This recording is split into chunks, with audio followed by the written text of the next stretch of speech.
Okay, welcome to the Americans for a Clean Energy Grid webinar. Experts discuss opportunities for transmission in a stimulus plan.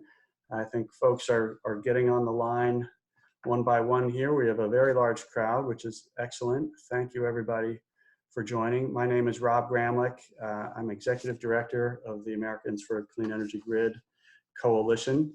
And we've got four great guests who I will introduce here, and I'll provide a little bit of context and background just as everybody's getting situated and online.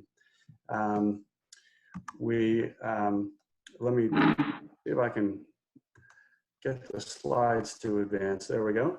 Americans for a Clean Energy Grid, if you don't know us, is a nonprofit, broad-based public interest advocacy coalition focused on expanding the North American high voltage grid for clean energy and reliability and other purposes.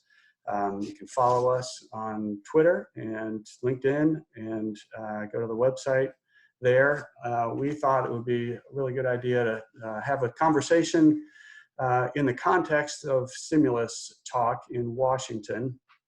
We're all based in, well, a few of us are based in the Washington area, and thinking about how things went down in 2008 and 9, there was a lot of opportunity to build infrastructure and access jobs. And the great thing about transmission is there's a lot of employment, not only in transmission, but it unlocks a lot of generation development with the associated jobs there. So we do think it is a very relevant topic now for stimulus conversations, which are evolving, and it's not happening this week. Infrastructure type topics are not happening immediately, but over coming weeks and months, we think they will. We're partnering with American Council on Renewable Energy, ACORE, on a macro grid project. Stay tuned on that. So, and this webinar is recorded, and you can ask questions. We encourage you through the Q&A function here in the Zoom webinar system. So let me introduce our great panelists here, and then we'll start going through some questions. First, starting with Christina Hayes. She is Vice President of Regulatory Affairs at Berkshire Hathaway Energy. Christina is an energy attorney, and like I did, she worked for a FERC chairman on many issues, including transmission policy. Berkshire Hathaway, you probably know, is a diverse energy company, and they've got a very large portfolio of both renewable energy and transmission. Welcome, Christina. Jigar Shah is co-founder of Generate Capital, an investment and operating platform that builds, owns, operates, and finances infrastructure assets. Jigar founded SunEdison, was CEO of the Carbon War Room. He authored the book, Creating Climate Wealth, Unlocking the Impact Economy, which you should buy wherever you buy your books. And if you're on LinkedIn or Twitter or ever read energy trades, you probably know Jigar well. Welcome, Jigar. Thanks for having me. And then Michael Skelly, a very long-time friend of mine, currently senior advisor of Lazard, a financial advisory and asset management firm. Skelly founded Cleanline Energy Partners about a decade ago. He was the protagonist of the popular book about that experience called Superpower by Wall Street Journal reporter Russell Gold. There's another book you got to put on your list. Previously, Skelly was a wind developer for Horizon Wind Energy, the company that became EDP Renewables. Welcome, Skelly. Thank you. All right, well, let me tee up a couple questions with just a couple of pictures. First of all, a lot of people who don't follow renewable energy closely don't think about how there are two physical facts about it that lead to the need for a robust infrastructure. One is just the remoteness of the high quality resource, very low cost resources. And this map from NREL shows that the red dots are the population centers. So the great resources are not where the people live. You got to move it around, but it's also variable. And to integrate variable resources, when the wind is blowing in one place at one time and the solar is producing at another place at another time, then that geographic integration is also important. So those two separate fundamental physical facts that happen to exist in most countries and continents lead to the need for large-scale delivery. One other point, just to kick things off, is that transmission can be built. People often, you might read the superpower book and say, oh, this is impossible. But half of the current US wind industry can be directly tied to transmission developments that happened just in the last decade. The list is here on the screen. We have about a little over 100 gigawatt US wind industry, and we built about 50 gigawatts through these proactive plans out to the resource areas. So it can be done, and there's a lot of good models here that now it's time to pursue again. Unfortunately, we're not doing plans like these at the moment, but we need to do more. As I mentioned before, transmission does lead to both direct jobs, and then it unlocks a lot of generation development jobs. There's not just wind, but now we're finding a lot more solar that's kind of clogged in these interconnection queues in the regional grid operators. And so they're in the same boat that wind was 10 years ago now, looking for a transmission plan that solves many issues, including reliability, reducing congestion, and unlocking these generation sources. So with that, let me start turning to our panelists here. Jigar, we're going to start with you, but you're sometimes eerily prescient on the energy economy, in my opinion. How do you, and you look, I know you look across a lot of sectors, not even just the power sector, but where do you put transmission in the overall energy economy, kind of given climate issues and other environmental factors? Well, it's clearly very high on the list, right? I think that the challenge is that it's been just so very frustrating, right? When you think about the way that the U.S. system works, one billionaire who has a ranch that the transmission line has to go through can kill a deal and take it to the Supreme Court and figure things out. Or if you read the superpower book, one senator who just hates transmission in their particular state can kill a deal, even though there's lots of jobs in all the states that the transmission line has to go through. And so one of the challenges I see is just figuring out whether the 2005-2007 Energy Policy Act frameworks are really enough of, sort of a incentive framework, et cetera, to get everyone to work together to make a transmission future happen. Because the alternative to transmission, obviously, is to figure out how to make other useful products with the kilowatt hours, whether it's hydrogen or other things. And I do see a lot of folks starting to focus their gaze that way because they start getting frustrated about the timelines on transmission. Great, thank you. Christina, we'll turn to you next. Basically the same question. Where do you and your company see transmission as a business going forward, or the need for it, the opportunities for it? Well, transmission is a very high priority for us to make a lot of the renewable portfolio goals happen, but there are some pretty significant obstacles in the way. For one, everybody gets very focused on the goals, integrating renewables, but they forget about the step of transmission that's needed to make that happen. And it seems obvious to us, we're having this conversation, but a lot of education is still needed on that point. So it's really helpful that you brought that up. The other piece is, and I know this is kind of the elephant in the room, is the pandemic is impacting everything.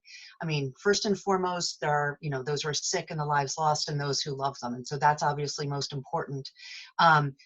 Secondarily, and also significant, are the economic impacts.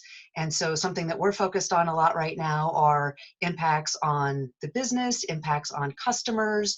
Every utility has a moratorium on shutoffs, and that's going to impact the business going forward. And so focusing on our customers is our kind of first priority right now. And we're seeing Congress being very focused on that as well. And so I think there was some momentum on transmission going into this, but obviously that has been slowed a bit given the crisis that's impacting the country. So transmission remains important, but there are some very big obstacles in the way. Thank you, Christina. Skelly, you decided to invest probably more blood, sweat, and tears into transmission than any other individual, at least that I know. Why did you do that? And do you think it's as important as it was when you started? And where do you see the future going? Um, well, I do think it's even more important than when we started. And I don't know, maybe I'm just a hopeless optimist, but um, as y'all know, we sold off some of our projects. Invenergy has one. Pattern has another of the projects that they're very likely to start construction on later this year or early next year.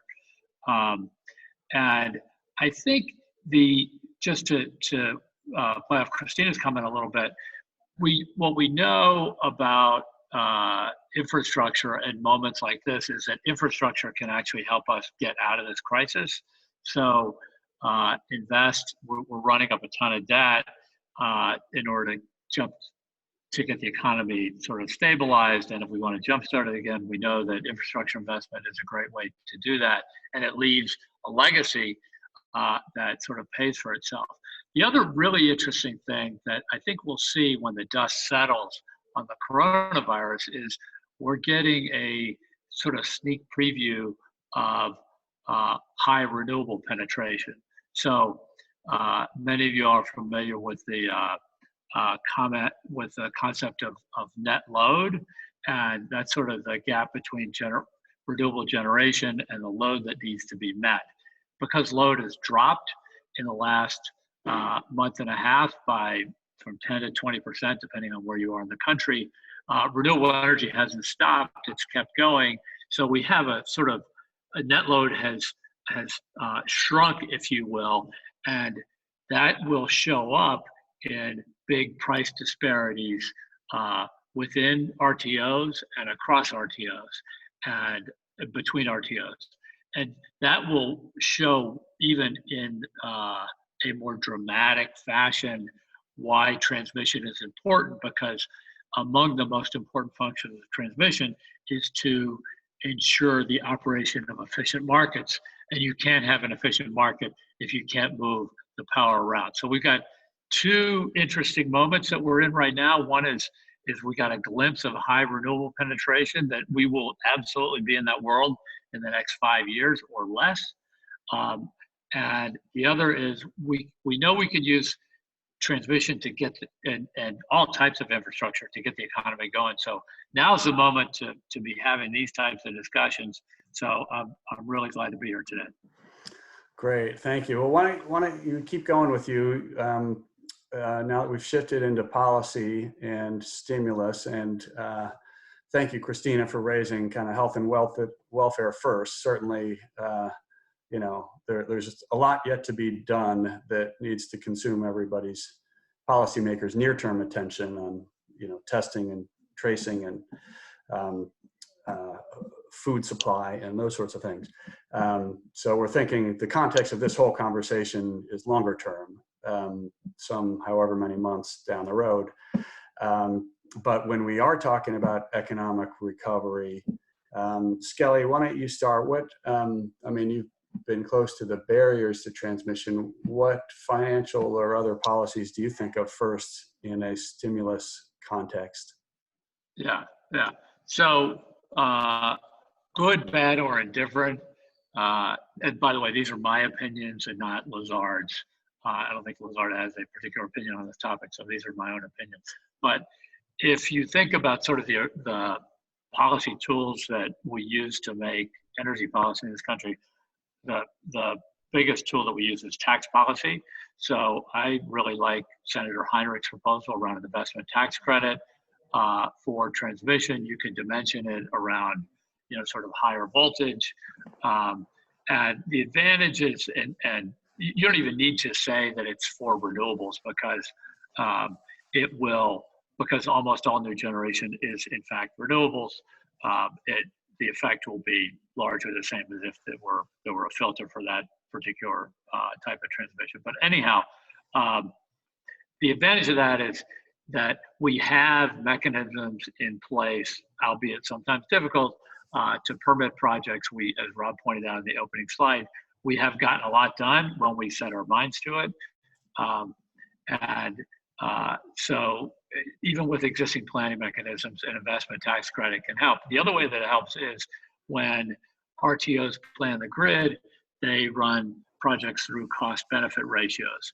And if you can bring down the cost by the amount of the investment tax credit, let's say it's a 35% credit, that means that many more projects are going to make it through the system and the planning processes, and that many more projects will get done.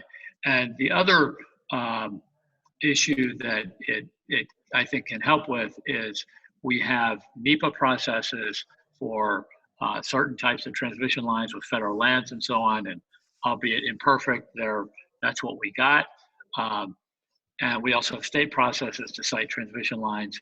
And if you have an investment tax credit as opposed to a loan guarantee or a grant program from DOE or something like that, where there's sort of more discretionary authority that the federal government would exercise, if you have that discretionary authority on at the federal level, then you have to go through NEPA, and then that means you're going to tack many tens of millions of dollars onto the development cost and a number of years to the process. And I would argue that we have permitting processes in place, particularly at the intra-regional level, that they're difficult, but we have proven that we can get through them. Well, that's great. Thank you. And that's why we have people who have actually built a lot of stuff here on the call. These are very practical considerations. So that's very interesting on the ITC. We're going to come back to that. I want to just go to Christina next, just on, again, the open question on policies. What comes to your mind in a stimulus context for transmission? I'd like to build on what Michael Skelly was saying. That tax credit is very exciting for a lot of reasons. In addition to what he raised, cost allocation is one of the biggest challenges in RTOs and getting transmission built. So to the extent you're able to reduce the cost of a project, you have a lot less to fight over. We are also looking at developing a lot of transmission outside RTOs. And so that means going to state commissions and considering kind of the total package and what gets flowed through into retail rates. So PacifiCorp's load is something like 85, the transmission costs are something like 85% allocated to retail load. And for NV Energy, it's something like 70%. So state commissions are instrumental in terms of ensuring that those costs get flowed through. And so to the extent that a tax credit can reduce the amount that gets flowed through to retail rates, it's a lot easier story to put together for state commissioners. So that tax credit piece is really exciting. I think there are some other kind of ideas around the edges. Certainly NEPA reform or streamlining would be helpful. But I think there are a lot of exciting things on the table, and tax credits first among them. Great, thank you. And Jigar, we'll go to you next. Open question again. What comes to your mind first on policies for transmission in a stimulus context? Sorry, the mute button gave me problems there. Yeah, look, I certainly agree with Christina and Michael. I think what troubles me is I think that the United States as a whole has turned into some sort of balkanized Mad Max world where it's very difficult to get things done. I mean, whether it's the RTOs where the utilities have ungodly amounts of power around these things, and you're starting to see the PJM starting to fall apart after the FERC ruling where the J and the M might be leaving PJM here pretty soon for certain services, or whether it's just, how we actually implement new technologies, right? When you look at companies like Smart Wires or others who have had a huge amount of success in Australia and the UK and can't get people to do anything more than pilot technologies in the United States for 3 years and then maybe think about deploying it. I mean, at Bonneville Power Administration, for instance, they looked at it and, the administrator really wants to do it, but the engineers are like, we kind of like the other stuff that we used to do in the past. Why do we have to pursue innovation? I just feel like we continue to have some sort of issue where we can't figure out how to marry innovation that everybody wants with, sort of the cost recovery and the structures and the regulations and others that we've sort of, put in place under the days of Enron in the late 90s and we're still stuck with today. And so my sense is that the federal government has to address some of that along with the ITC. Otherwise, I don't really see the ITC alone unlocking the vision that we have around, infrastructure getting done in the United States again. Thanks for that. And I appreciate the Q&As coming in from the audience. We'll get to those pretty soon, but very good engagement. And I'll encourage my other panelists here to look those over as well, so that you can pick up on or answer any questions along the way. As a couple of you were speaking about transmission policy, of course, politics comes in. So sort of open question to whoever wants to jump in first. Is transmission bipartisan? Are there particular appeals that of it that resonate with one or the other side of the aisles in Washington?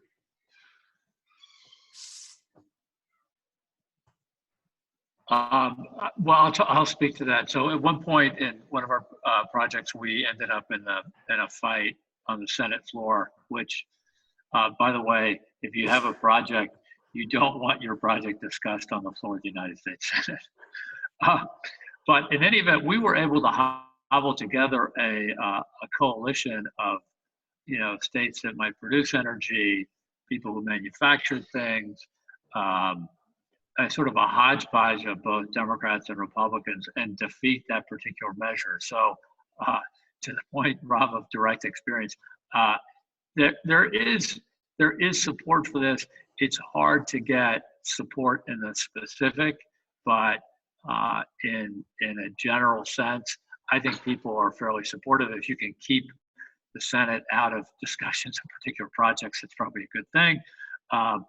But I do think that there's support for infrastructure in the United States. And I do think that there's, to some extent, it's like it's increasingly embarrassing to see how we've, dealt with infrastructure investments in the United States. And all we can seem to figure out how to do is build more highways. That's the one thing that we're, sort of reasonably good at. And that comes with all sorts of other issues that many of us are familiar with.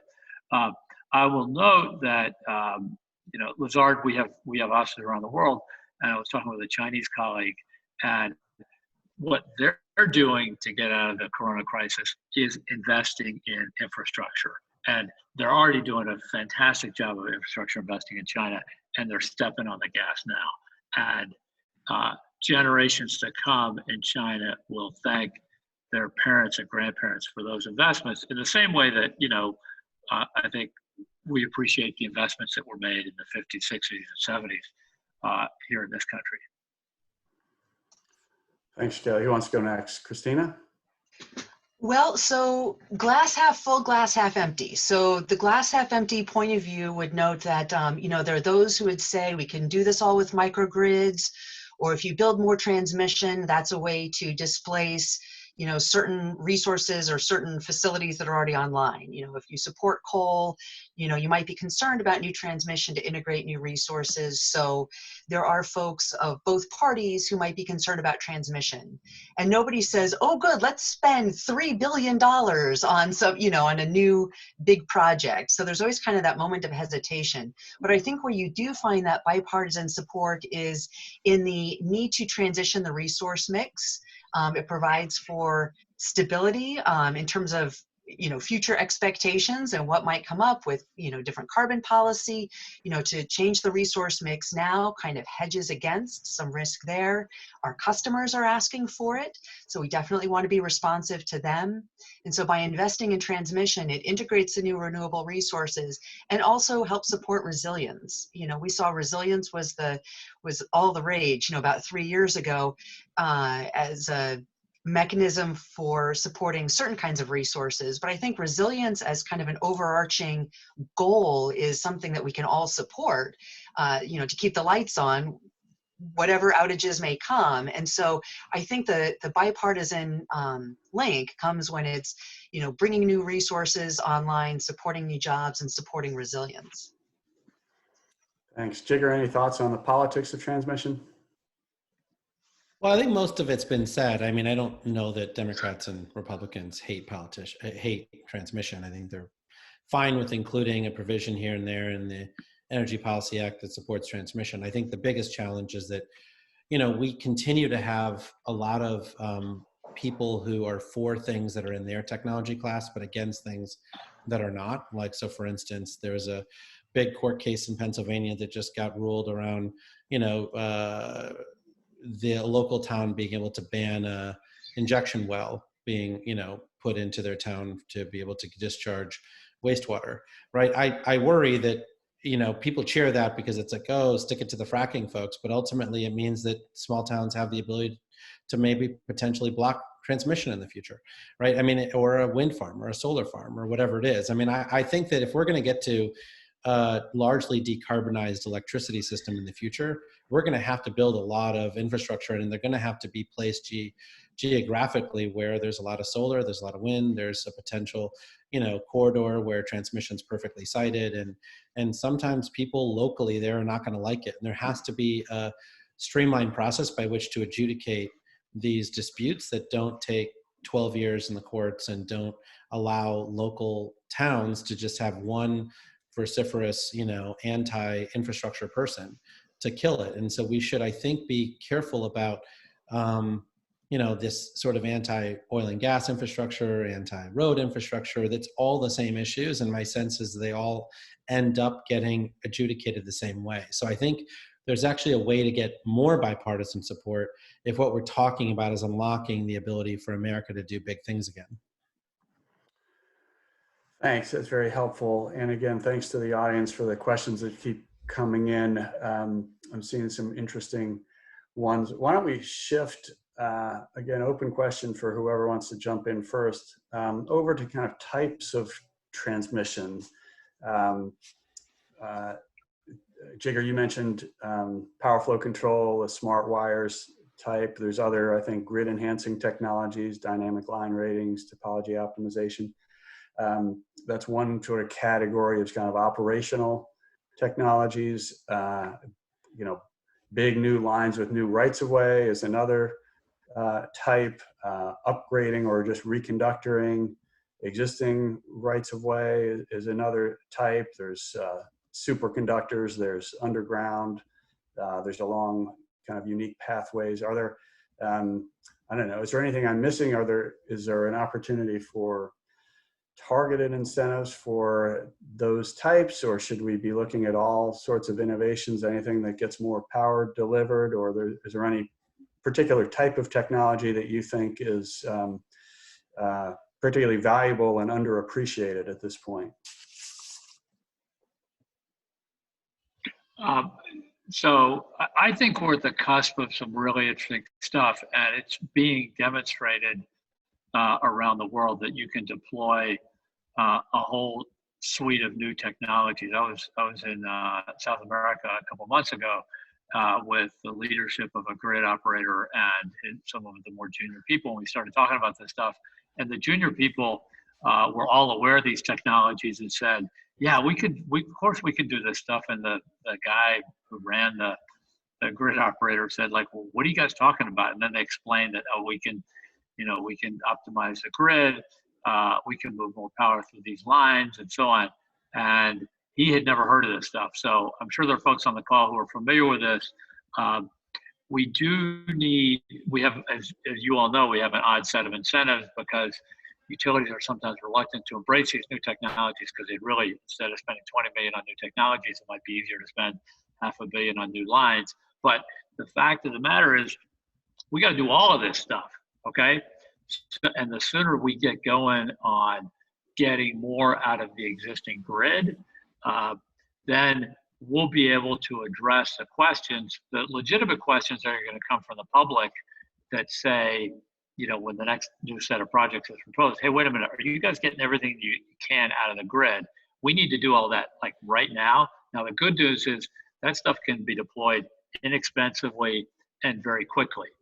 And the RTOs like it. We got to get the utilities over the hump, because I think there needs to be a better understanding of, that if we don't do that, then the public is going to say, hey, wait, before you build this new line, go do all this other stuff first.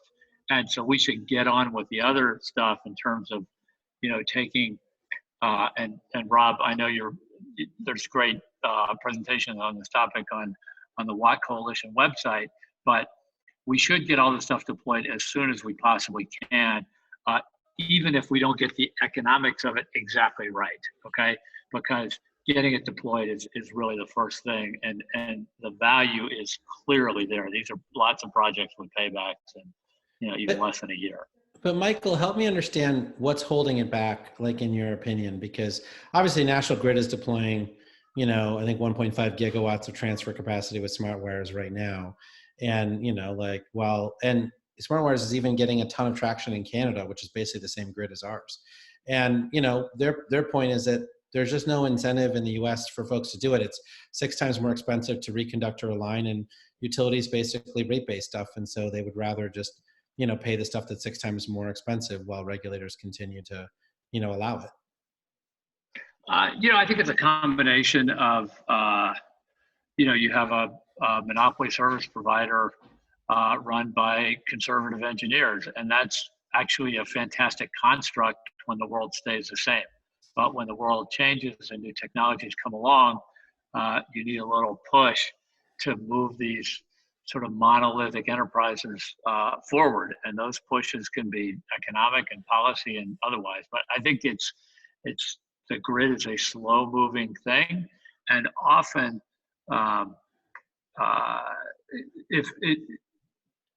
in Russell's book about our efforts at Cleanline, one of the things that I actually didn't know was that we often plan the grid in the rearview mirror. And so the Pacific Intertie was built, even back then, they built all this hydro in the Northwest. And they said, gee, what are we gonna do with all this power? How do we optimize this? So they built a line to Los Angeles. The CREZ lines got built in Texas in part because a bunch of enterprising wind folks, myself included, built projects in West Texas, and all of a sudden the whole thing got congested. So we said, oh, we got to go fix that. So we now have, it's manifestly obvious. Sometimes you got to wait till things are like hit you in the face. It's now manifestly obvious that the congestion is there. And it's actually not even real congestion, because if you use the grid more smartly, you can eliminate that congestion. I'm going to start calling it fake congestion. So you have fake congestion on the grid, and if you deploy the technologies, you can eliminate that with huge benefits for consumers. I agree that there are huge benefits for consumers. And so somebody who works for a company that you might be disparaging about now, I feel like I have to speak up in their defense. So PacifiCorp has deployed dynamic line ratings several times in Wyoming, and they've gotten great results from it. They gave me some numbers here. So they got an extra 90 to 100 megawatts of capacity for a $1 million investment, which is great given that their counterfactual was to put together a new 230 kV line, which would have been something like 50 to 75 million. So that would have been overkill. But it really is the characteristics and the circumstances in that place that make the new technologies work. So dynamic line ratings don't work everywhere, right? They work, you know, where it's windy, where you can cool the line down. That's where you get that extra capacity. So when you need the extra capacity for the wind, that's actually when dynamic line ratings work the best. But it doesn't work everywhere. So on the other hand, MidAmerican Energy uses ambient adjusted line ratings, but not DLR. It doesn't work for them. It's different characteristics. And the other thing they've raised is a concern about, at some point, you do need to build more. And I appreciate Rob has said this several times. You can't just push the congestion around, right? At some point, you know, you do as much as you can to maximize what you have, but some new transmission is needed. One of the points I really appreciated about FERC's NOPR on transmission incentives was they changed the terminology from incentivizing new transmission technologies to just transmission technologies.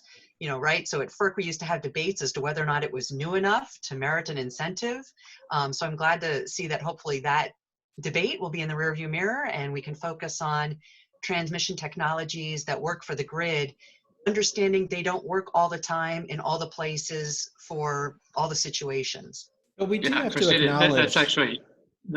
That's actually one of my biggest concerns, Christina, is that once the word gets out on the fact that these technologies do this, we're talking about sort of a suite of things, but that they do work in certain places, that people who might oppose transmission are going to weaponize those technologies to oppose transmission. And that would be a huge problem for all of us, because we'd be right back where we started. So And we're just, we got to be doing all this stuff. and we're just lining it up for them. I mean, look at National Grid, for instance. They're, because of their regulatory structure in the UK, they're doing this at speed and scale because they get paid a lot through outcomes-based incentives. But they're not doing anything in Massachusetts and New York, right, where they also own those facilities. And in fact, the NEPOL, folks have actually said to National Grid that you can't interconnect anyone else in Massachusetts until you finish this entire study, because we're worried that you're putting too much congestion on the lines. So you've got a bunch of solar and wind projects that are now stuck. And they actually know exactly how those technologies are going to work in the UK, but aren't willing to do it here, because when you talk to the head of National Grid here, they're saying, we get paid on putting money out the door, and this doesn't put that much money out the door. So why would we do that? Right now, we have a golden opportunity to tell NEPOL to charge ratepayers a ton of extra money to upgrade all the distribution substations. Why would we put all these technologies in? And so I do think that, look, I'm happy to wait for everyone to become enlightened, but I do think we should just acknowledge that the incentives are all wrong, and that a lot of these folks are actually not doing near-term non-wires alternatives or other types of innovations. And you're right, Michael, it's going to lead to anti-transmission people having all of this case studies to weaponize it and kill new transmission as a result. And it's just a lack of planning on the part of many of these actors. Yeah, and I think it's worth noting that, well, first of all, I think Christina offered a good framework there, use the existing grid more efficiently first, right? And that should be done. That's almost a prerequisite to going to all these communities and saying new transmission is needed. And clearly a lot more can be done.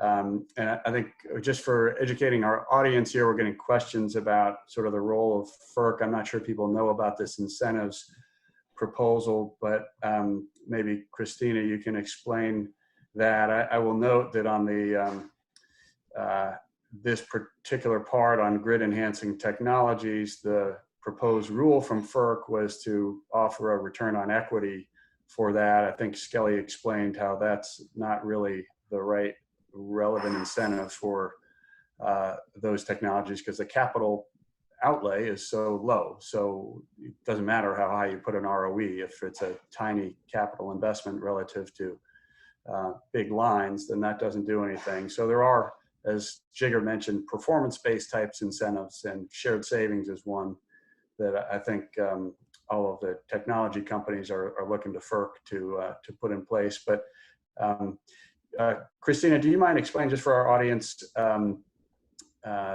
that incentive rulemaking, and also people are wondering just who does oversee planning and cost allocation, because most transmission, gets built based on planning and cost allocation policies.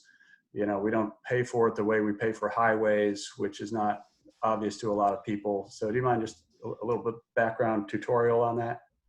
Sure. I'm glad to hear the webinar has now been extended for 3 hours, because these are not subjects that, not nutshell topics. But the incentives NOPR stems from a provision of the Federal Power Act that was put in place in 2005.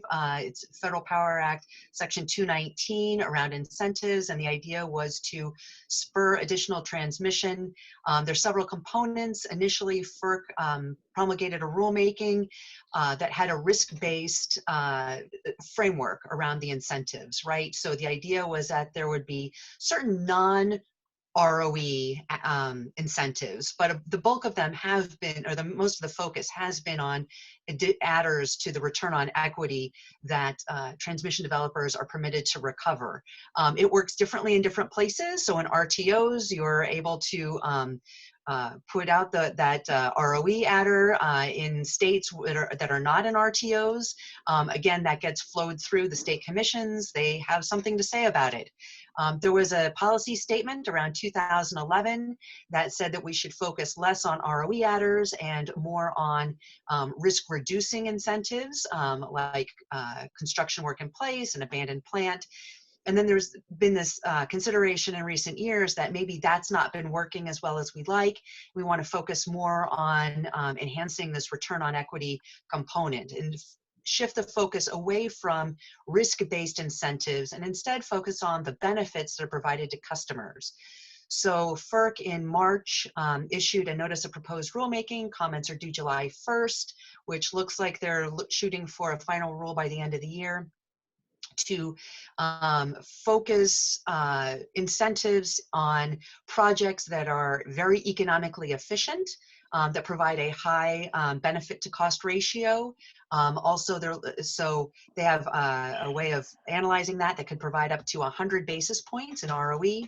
They're also looking at a resilience adder or a reliability adder that exceeds NERC reliability standards that could provide up to 50 basis points. And then they're also looking at possible incentives around grid enhancing technologies, the GETs that Rob referred to earlier. Although they also put out for comment, could there be some feedback on whether or not a shared savings with customers might work better. And so we're certainly interested in that. And then, and then you asked a second question. I'm sorry, you asked a second question around, is there a framework or a central planning framework that works for the entire country? If there's a way to just mention what RTOs do for planning and cost allocation quickly, I don't know if that's possible, but sorry.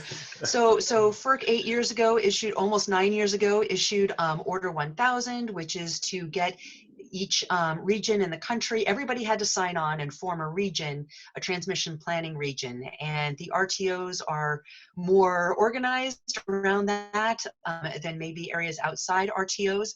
But I think, you know, everybody has a slightly different system, and it certainly points out that different systems work better for different parts of the country. I saw somebody asked a question about whether or not they thought the tax incentive would be project by project. I don't think that it would, but I do think that as we talk about potential solutions, different solutions work better in different parts of the country than in others. So when we talk about how to crack this nut, I don't think it's going to be one silver bullet that's, to totally mix metaphors, that's going to do it, but I think we need sort of a cobbling together of many different kinds of solutions to facilitate transmission throughout the country. Thank you very much. Jigar, a question for you. We talked about policies in a stimulus context, like the investment tax credit. What about a grant program? You, I believe, were pretty close to or aware of the Recovery Act and the Obama stimulus and the smart grid investment grants and other provisions in that. There's an argument for focusing on policies right now that are already in law. That particular one has been in law since 2007 and was modified in the Recovery Act. So there's an argument to utilize that and pay for certain types of transmission through that existing program. It doesn't need to be a new policy that where programs need to get set up. It can just be used as it is with the right amount of money put in. Is that a possibility in your eyes? You mean like a 1603 grant program? I was thinking like the smart grid investment grants, meters. Smart meters. Those were directly paid for. Now those mostly went through states. It wouldn't have to. It could go. There was, so I understand it. I think 500 million went to transmission, and that went to companies building transmission or otherwise upgrading. So that could be utilized as a policy option. Yeah, I mean, Michael might have a better answer than me on this, but in general, it goes to my whole demeanor around, I think the right incentives not being in place. I mean, the U.S. is abysmally behind on smart meters, for instance, right? We have 50% of the country that's covered by smart meters, and that's only because of all the free money that the federal government offered in the ERA stimulus bill. It was basically a 50% grant, and then the state regulatory commissions had to rate base the other 50% for the utilities. And in general, I don't think the other 50% is happening anytime soon. So it's one of those things where I don't know that it actually incrementally changes behavior as much as we wanted it to. I think a lot of the state transmission lines, like in New York, where National Grid's done a lot of great work on building new transmission lines from the north part to the south part or other things like that. I think they're perfectly incentivized to rate base that stuff, and regulatory commissions are sort of interested in supporting it. But, I don't know, Michael, maybe you think that it might change behavior? So, there's an adage in the project development world, there's good, fast, cheap, but you can only have 2 out of the 3. And that's if you're doing a home improvement project or building a transmission line or a wind farm or whatever. In this case, I think you can have all 3. Okay. So if you had a grant program that said, hey, we're going to spend $500 million or $1 billion around the country on getting as much bang for our buck in the existing grid, and you said we're going to parse this money out to the RTOs, and whoever shows up first gets the most money, it would be a fantastic program. It would be really cheap. It would pay for itself within a couple of years. So you get good, fast, cheap. That's about as good as it gets in the projects world. Great. Let me turn to another policy area before we got about 12 minutes left. Skelly, I'll start with you since you're intimately familiar with federal backstop siting. There's a couple of questions. Sorry, let me go back to one nerdy point on that last one. Is the other thing about that is if you can say this money is going to flow to the states or to the RTOs and it's not paid for by the RTO, you can skip over the stakeholder process. Because if you have a stakeholder process where an RTO's got to decide, do they deploy this stuff, et cetera, that is like a 4-year death march for many laudable initiatives. Sorry, go ahead. I apologize, Rob, just to follow up on that. And what's that number, Michael? If you wanted to skip over the RTO process and just have the federal government pay for 100% of all this stuff, what's the number? Is it 50 billion?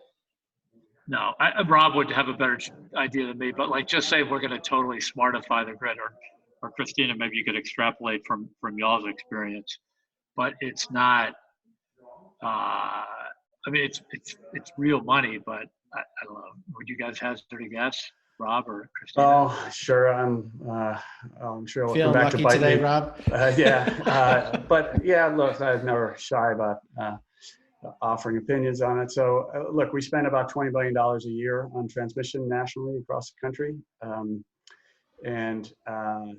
Unfortunately, a lot of that right now is kind of within utility zones and not the large regional and interregional lines, and it's also not on the grid enhancing technology. So I think you could, add 25% to our annual spend, put $5 billion in very constructively, and that money will have a home in, grid enhancing technology and in, identified projects around the country that, can be, go into construction by some defined date.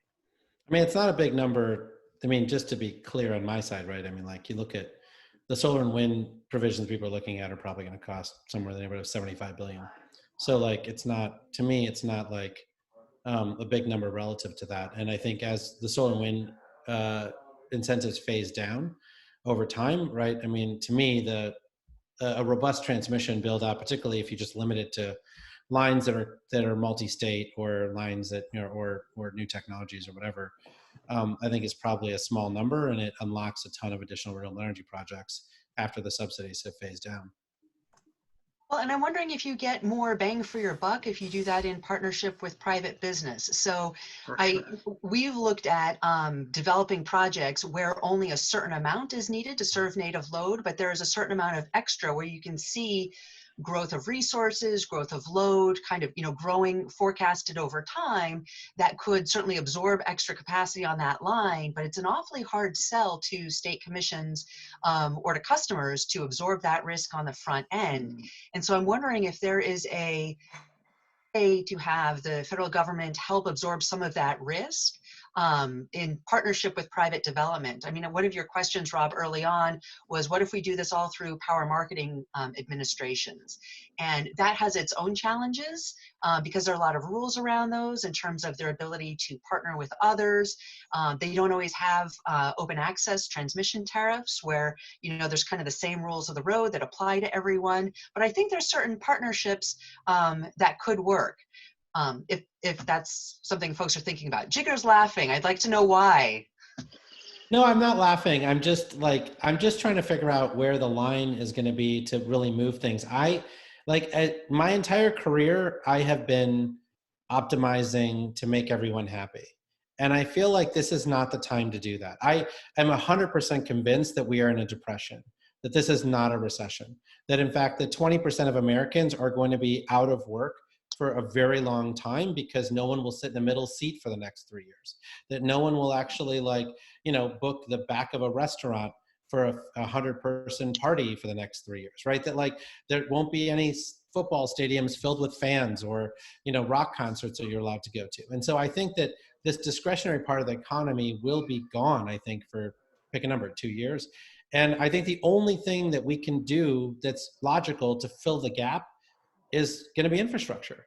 And I don't think that we should be optimizing policy right now. I think we should actually figure out how to get stuff built. And if that number, I agree with you that it should be in partnership with the private sector.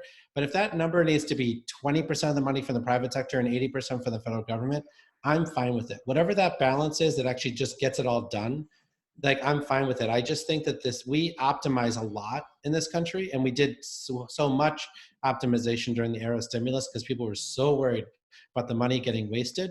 And it just means that people are going to suffer even longer and even more. I think properly targeted incentives like the tax credit for anything where it's shovel ready by the end of 2021. I think we'd be surprised how quickly so many projects would be shovel ready by the end of 2021. Yeah, I totally agree. Yeah. I totally agree. So, I mean, I'm more smiling, not laughing. I just want to see this stuff happen because I feel like we've been holding our breath for the better part of 11 years. I think there's just been a big run up after the era stimulus. And I think there's just been so much work and so many lists and so many projects and so many conversations. And I think we should get on with it. We may not have been prepared for this conversation in 2008, 2009, but we're certainly prepared for it now. There's just been so much education up and down, and we should be thinking World War II mobilization boldness. I don't think that this is incremental era stimulus stuff. Well, and based on that, I think there's a lot of pent-up demand. I mean, there have been a lot of, a lot of challenges with getting things built. I've seen a lot of questions about Order 1000. I think there is a lot of pent-up demand to build new transmission, and so I think you're right. It's just a matter of finding the right way to unlock that. And I think everybody's is ready to build. This is a great discussion. Thanks.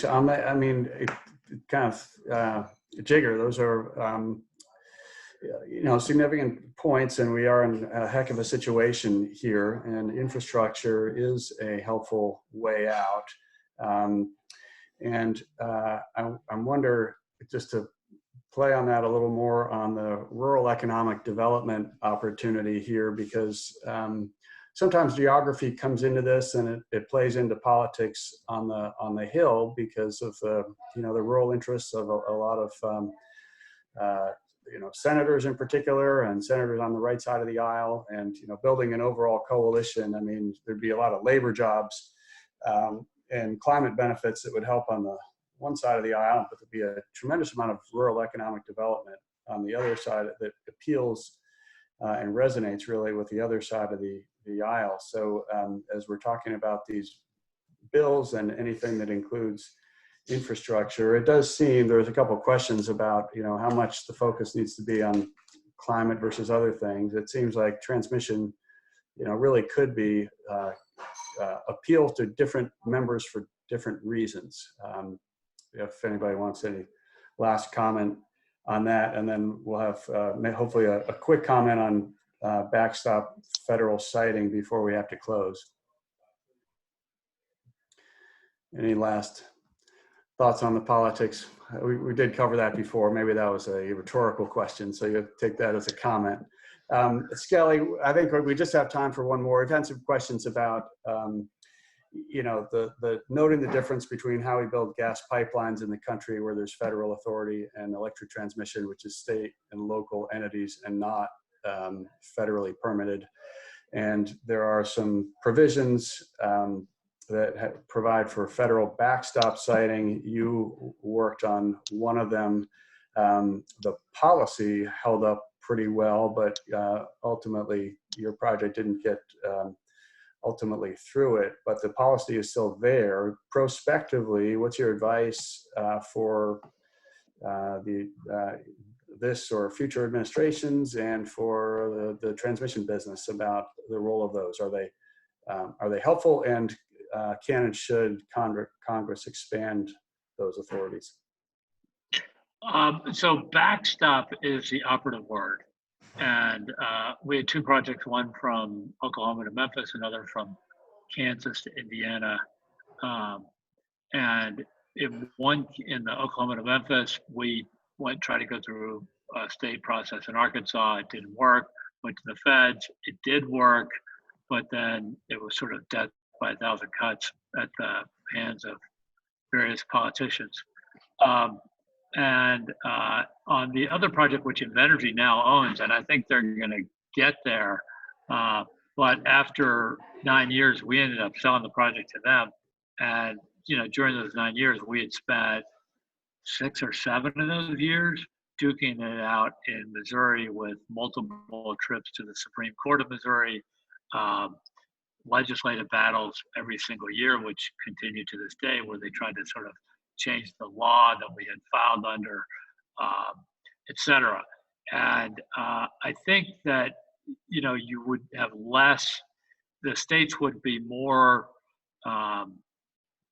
they would work a little bit harder to say, okay, I got to figure this thing out, or the federal government would figure it out. And to Jigger's point, you know, which I like the way you framed it up, Jigger, like we kind of got to get on with this stuff. And but backstop is the right word. So you as a practical political matter, you have to go to the states and try to get it done there. But if it doesn't work, you need an alternative. Thanks. Go ahead. One question I was going to ask was, is there a special place on the transmission side for Bonneville, WAPA, TVA, and others if the federal government wanted to just force them to get a little more progressive on these issues? Do you want to take that, Skelly, or? Yeah, I mean, what happens with these regional federal entities, and Bernie Sanders talked about this a lot, and that kind of made me cringe, is that they become captive to whatever jurisdiction they happen to sit in. And so that becomes, you know, if it's in the interest of that particular jurisdiction in a very narrow sense, and it's sometimes the co-ops that control them or the local PUDs or whatever, then you could perhaps get things done. But those entities are a world unto themselves. So I would rather see authorities sit at FERC, to be totally honest. Yeah. Well, we're going to have to wrap. This has been tremendously helpful. Thank you each for joining. I think we've heard a lot of good policy ideas that are very relevant in a stimulus legislative context, the investment tax credit, incentives or grants for grid enhancing technologies, and then you know, not forgetting about permitting challenges that can help move projects forward, perhaps longer term, but can be very helpful to get the regional and interregional transmission we need. Thanks on behalf of Americans for a Clean Energy Grid and our partner ACOR. We're going to be working on these issues. We have a new project we're calling the Macrogrid project, which is again regional, interregional transmission, even thinking about national expansion. Thanks to Bill Gates and Breakthrough Energy for support of that. I think a lot of folks are realizing the significant climate benefits as well as all the other benefits we've talked about for large-scale transmission. So with that, let me just thank you, each of you, and we'll wrap. Again, this is recorded. You can share it with your friends and find ASEG online and look us up. And we hope to work with everybody who's been here today. Thanks, folks. Thank you. This was Thanks great. so much. Thanks. Stay safe. Yes.